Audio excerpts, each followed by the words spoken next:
నెల్లూరు జిల్లా ఆత్మకూరు మున్సిపల్ బస్టాండుల్లో రోజురోజుకు దొంగతనాలు పెరిగిపోతున్నాయి. ప్రయాణికులు రద్దీ ఎక్కువగా ఉండటాన్ని ఆసరాగా చేసుకుని దొంగలు తమ చేతివాటం చూపిస్తున్నారు. ప్రత్యేకంగా ఒంటరిగా ప్రయాణించే మహిళలను, బ్యాంకుల నుంచి డబ్బులు తీసుకుని వెళ్లే వారిని, వృద్ధులను లక్ష్యంగా చేసుకుంటున్నారు. బస్సులు ఎక్కే సమయంలో ఉండే హడావిడిని ఉపయోగించుకొని విలువైన వస్తువులు, నగదు, బంగారం దొంగిలించి పారిపోతున్నారు. ఈ ఘటనల్లో చాలా కేసులు పోలీస్ స్టేషన్ వరకు చేరకపోవడం కూడా ఆందోళన కలిగిస్తుంది. ప్రజలు అప్రమత్తంగా ఉండాలని, అనుమానాస్పద వ్యక్తులను గమనిస్తే వెంటనే పోలీసులకు సమాచారం ఇవ్వాలని అధికారులు సూచిస్తున్నారు.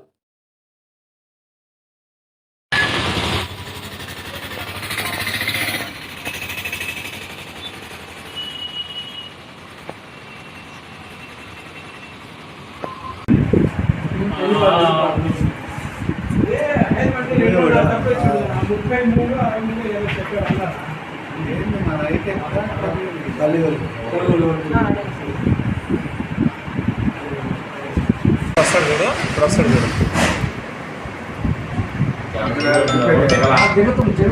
వాడుకో వాడుకో వాడుకో వాడుకో వాడుకో వాడుకో వాడుకో వాడుకో